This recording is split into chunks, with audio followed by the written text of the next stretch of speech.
compagnie, salut Ludmilla, j'espère que vous allez bien. On se retrouve aujourd'hui pour la vidéo La pire fois où. Ou quoi? C'est vous qui avez répondu à mon petit questionnaire sur Instagram et du coup on va répondre tout de suite aux pires fois où dans ma vie j'ai eu des situations très gênantes. Et on va rentrer dans le vif du sujet, ma pire soirée en boîte. Franchement, bon, je vais le dire, c'était au You. Ouais, j'avais été au You, on était jeunes, tu vois, c'était la seule boîte où on avait le droit d'aller. C'est une boîte en Belgique, à Bruxelles, qui n'existe plus d'ailleurs. Enfin, le lieu existe toujours, mais c'est plus You, enfin, bah. Et on avait été avec Ludmilla, justement. La plupart de mes histoires seront avec Ludmilla. Et ce qui s'est passé, et ce qui était trop gênant, c'est que... Donc on passait une bonne soirée. Il y avait des beaux gosses, tu vois, un groupe de mecs, c'était 3 mecs et tout. Et tout se passait bien, la soirée, machin. Il y avait un des mecs qui était sur moi et un des mecs qui était sur Ludmilla et l'autre, il était là, j'imagine. Et finalement, le mec qui était sur moi, voilà, on a dansé, il me plaisait sans plus, tu vois. Et ensuite, il y avait l'autre mec, celui qui était sur Ludmilla. Et il s'est passé des petits trucs, tout ça. Mais le problème, c'est que, en fait, quelques jours plus tard, j'ai appris que ce mec, c'était le mec de ma cousine. Et du coup, j'étais là, je sais pas quoi faire. Est-ce que je dois lui dire? Est-ce que je dois pas lui dire? C'était horrible. Franchement, c'était horrible. Surtout qu'au final, je sais pas réellement ce qui s'est passé. Donc, enfin, je sais pas, je suis vraiment pas le genre de personne qui aime se mêler des histoires des gens, tu vois. Donc ça, ouais, je pense que c'est ma pire soirée en boîte. Après, je dirais aussi le fait qu'on ne soit pas rentré en boîte, encore avec Ludmilla, parce qu'on était jeunes. C'est sûr, quand t'es jeune, j'ai resté à mes enfants. Faites attention à votre jeunesse. Donc il arrive genre 21h. Et on avait été au Paname Café voir un spectacle d'humoriste et tout. Ça s'est bien passé. Puis à la fin, on reste un peu parce que de toute manière, on n'a nulle part d'autre à aller. Et là, il y a un des humoristes qui vient nous parler. Et il commence à me dire « Non, mais vous êtes folle, vous allez jamais rien trouver, vous allez être dans la rue comme ça et tout. » Et franchement, je pense qu'avec Ludmilla, on s'est regardé et on était en mode... Donc le mec, il se dit juste ça, il veut pas nous aider, tu vois. Et en vrai, ouais, il voulait pas du tout nous aider. Donc on s'est dit, qu'est-ce qu'on va faire et tout. Et par chance, on est tombé sur des jeunes gens qui nous ont accueillis chez eux et tout. Mais sinon, en vrai, je sais pas ce qu'on va faire. Franchement, on a trop cru que... Ouais, mais nous, je me voyais vraiment genre, en train de danser toute la nuit et tout. Mais ça aurait pas été possible, je pense. Même physiquement, parce qu'on avait marché toute la journée, on était crevés. Donc, heureusement que Dieu était avec nous. Mon pire date, ok. Ouais, mais c'était stupide de ma part déjà de base. Donc c'était un mec que j'avais rencontré sur... vous voyez l'application avec les fruits là. Je l'avais testé parce que je venais de rompre et j'ai été... Ouais, en gros on avait fait une soirée rupture avec une pote et on avait mis cette application. Et je l'ai rencontré sur ça et tout, on parlait pendant un petit temps et je me suis dit... Autant de soir, tu vois. Et on s'est vu, sauf qu'on s'est vu tard, on s'est vu chez lui, ce qui est une mauvaise idée. Et en vrai, c'était juste super gênant, tu vois. Parce que t'es chez le mec, d'office lui se fait des films, alors que moi, j'étais juste en mode on se connaît pas, on va apprendre à se connaître, tu vois. Même si je suis chez toi, on peut discuter, juste, tu vois. Et j'arrive, déjà le mec il m'embrasse direct, ensuite on arrive chez lui. Et en gros, je pense qu'il était stressé fois 1000 parce qu'il avait des énormes auréoles ici. Et je pense qu'il s'en est rendu compte parce qu'il m'a dit je vais aller prendre une douche. Et j'étais là, ok. Et ouais, j'étais trop gênée, j'étais mal à l'aise. En plus, il forçait de dingue pour qu'on fasse des trucs et j'avais pas envie, tu vois. Enfin, tu me mets même pas à l'aise. Tu penses que je vais coucher avec toi, non. Non, c'était horrible. Puis à la fin, je suis rentrée chez moi le lendemain, on n'a rien fait. Et il était juste mais super irrespectueux. Enfin, je lui ai dit que voilà... pour moi, ça allait pas le faire. Et voilà, après, je lui souhaite le meilleur. Enfin voilà, je sais pas trop quoi ce qu'on est censé dire. Et lui, il l'a vraiment mal pris, genre il m'a envoyé des messages en mode... Enfin franchement, j'ai même pas envie de répéter, c'était dégueulasse. Genre il parlait de son engin et tout, et j'ai pas trop compris, tu vois, je te dis que justement ça m'a pas plu, c'est ce genre de dynamique, et toi tu me parles de ça. Non, c'est horrible. Après, quand je voulais plus parler par SMS, ben, du coup il venait me parler sur Instagram. Non, franchement, donc c'était mzi, en même temps il restait collé, j'ai vraiment pas compris ce qui s'était passé. Et après ça, j'ai arrêté les applications. Mais avant ça, bien évidemment, je sais pas si bien évidemment, est-ce que tout le monde a déjà été sur Tinder? Je sais pas. Enfin moi j'ai été sur Tinder, donc ouais. Ok, je vais vous raconter une histoire qui est un peu une histoire dans une autre histoire. Donc c'est un peu cool, non? Ok. J'étais au Canada et j'ai rencontré ce mec sur Tinder. Sympa, sans plus. Et encore une fois, Célie, pourquoi tu fais ça? Je ne sais pas. J'ai été chez lui pour le premier rendez-vous. Il faut vraiment que j'arrête de faire ça. Et je le sais, tu vois.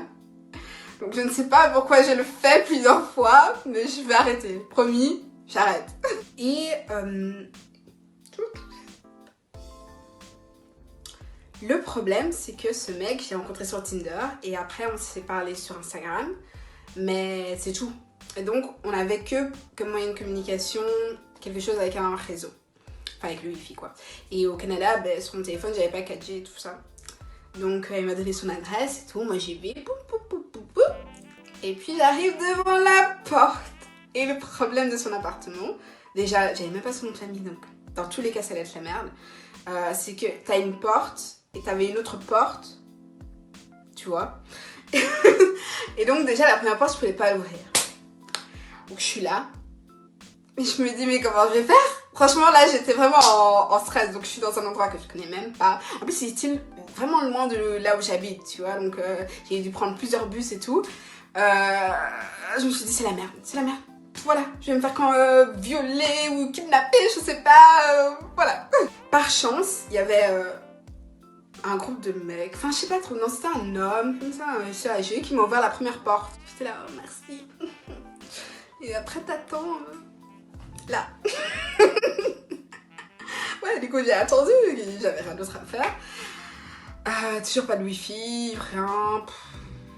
J'attends, je me dis, je vais attendre que quelqu'un vienne et lui demander gentiment pour utiliser son téléphone. C'est ce que j'ai fait.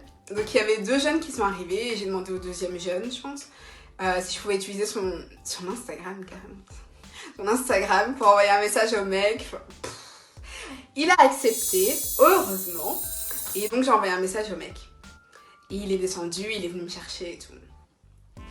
Et pourquoi c'est la pire fois avec Tinder? C'est parce que ce mec, c'est un gros bâtard. C'est la première fois de ma vie que je me suis fait ghoster. Mais genre le rendez-vous s'est super bien passé, il m'a fait à manger, il a joué du piano, super cool, tu vois. Et puis, plus de nouvelles. Comme ça. Je savais vraiment pas que c'était un truc que les gens faisaient réellement, tu vois. À ce qui paraît, ouais, ça se fait, mais moi je comprends pas. Je comprends pas pourquoi tu ferais ça à quelqu'un. Et la suite de l'histoire, c'est que, en gros, le mec à qui j'ai demandé son Instagram pour pouvoir rentrer chez l'autre mec, je le revois sur Tinder. Je suis là, attends, quoi? Et je vois qu'il a pas le même nom, enfin le même prénom que le mec. Donc je suis en mode, hein, il m'avait dit pourtant qu'il s'appelait comme ça, tu vois. Donc je comprends rien. Et il est venu me parler sur Instagram, tu vois, après que j'ai utilisé son Insta, il est venu voir mon compte. Et il est venu me parler, tu vois. Et donc, je lui dis que je le vois sur Tinder avec un autre nom. Il me dit rien. Je suis là, ok. Enfin, je l'ai rencontré dans la vraie vie, tu vois, donc je sais. Donc, je comprenais pas toute l'histoire. Je voyais qu'il y avait un élément manquant. Chance. Et ben, en fait, c'est un ami et une amie à moi. Et là-bas, genre, toutes les communautés, genre si t'es éthiopien, si t'es ivoirien, ben, généralement ils se connaissent un peu, tu vois. Et donc elle le connaissait parce qu'ils sont tous les deux ivoiriens. J'étais là, oh, mais tu sais m'expliquer pourquoi? Alors ils ont pas le même nom et tout. Et puis là elle me dit, oh mais c'est normal, c'est parce que ce sont des triplets. Et j'étais là, what? Des triplets? parler. Ok, ça explique tout. Et après, je lui ai posé la question, tu vois. Il m'a dit oui, c'est mon frère, nana. Je disais, mais pourquoi tu m'as pas dit? Enfin, c'est quoi hein? Et il était là, j'avais la flemme de tout m'expliquer et tout. J'étais là, ok.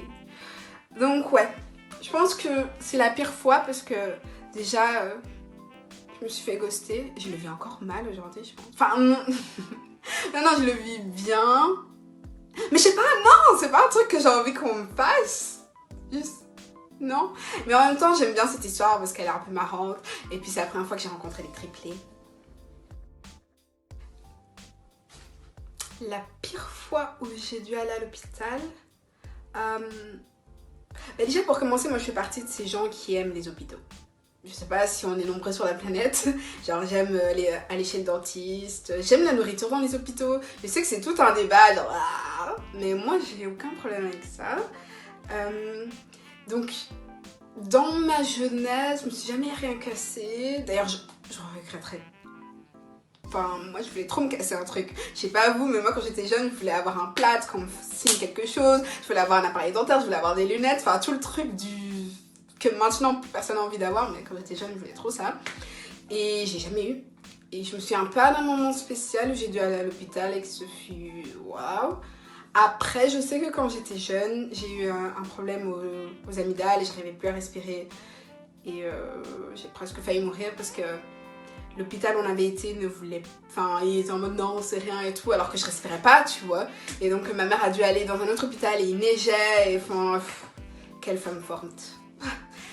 Et voilà, donc je dirais ça, mais j'en ai pas un énorme souvenir, moi. Donc voilà, heureusement je suis en vie, mais ce serait la pire fois où j'ai dû aller à l'hôpital. On reste dans les sujets... On va rester dans les sujets assez sensibles. Je pense que si on passe toutes les insultes, les caca, les rentre chez toi, les t'es un singe, je pense que le plus dur c'est quand même quand t'es jeune, parce que on te met des complexes où on essaie de te faire te sentir mal sur des trucs auxquels t'avais jamais pensé. Et d'un côté t'as le sentiment de pas vraiment leur en vouloir parce ce sont des enfants comme toi et ils se posent des questions, par exemple genre... pourquoi t'as un nez plat, pourquoi t'as un gros nez, alors que, enfin, avant qu'on me le dise, moi j'avais jamais remarqué. Enfin, je veux dire, j'ai conscience que mon nez est plus gros ou quoi que certaines personnes. Parce qu'en réalité, j'ai déjà vu des... Enfin, bref, que certaines personnes. Mais de là, en faire tout un plat, enfin... Avant qu'on me le fasse remarquer, non, tu vois. Pour moi, j'étais là, je vivais ma vie tranquille. Et je pense que c'est ça le problème de beaucoup de gens en ce moment, c'est qu'on nous crée des complexes qu'on n'a pas réellement. C'est comme le truc avec les jambes, avec quand tu traces, on voit un petit peu comme ça, il y a des petits points. Je savais même pas que ça pouvait être un complexe avant que ça soit tout un truc sur Instagram, tu vois. Genre, moi j'étais là, je sais pas, ça me semble normal, et puis voilà, c'est tout. Du coup, ouais, une des pires fois, c'est quand même quand j'étais avec mes amis, on avait un dîner de classe au restaurant La Pomme, selon ma maman, puisqu'elle m'a aidée à me remémorer. Et je pense que ça m'a blessée parce que quand t'es jeune, t'es encore en pleine construction identitaire, t'essaies de savoir ce que tu veux, ce à quoi tu veux ressembler beaucoup, c'est clair. Et on jouait tous dans la cour de récré. Enfin, dans la cour de récré. Non, pas dans la cour de récré. En gros, dans le restaurant, il y avait une plaine de jeux et on jouait tous. Et il y avait des enfants qui n'étaient pas avec nous. Et je sais pas pourquoi, ils ont commencé à m'insulter, juste moi, du coup. Et ouais, à me dire genre caca, c'est quoi ça, nanana. Et ça me... Enfin, au point que j'en garde encore un souvenir maintenant, c'est que ça m'avait vraiment marqué, quoi. T'as le sentiment que même quand... Enfin, tu peux même pas sortir au restaurant calmement avec ta famille et tes amis sans qu'on te fasse remarquer que t'es différente, tu vois.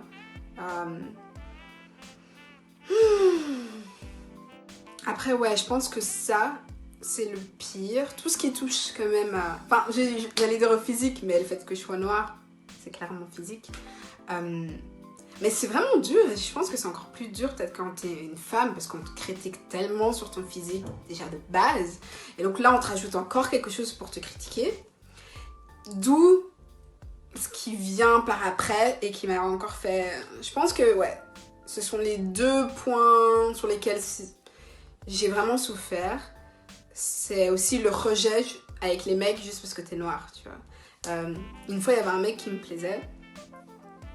Et j'en ai discuté avec un de ses potes. Et il m'a dit, non, mais il sort pas avec des noirs. Et d'un côté, tu sais pas comment réagir parce que...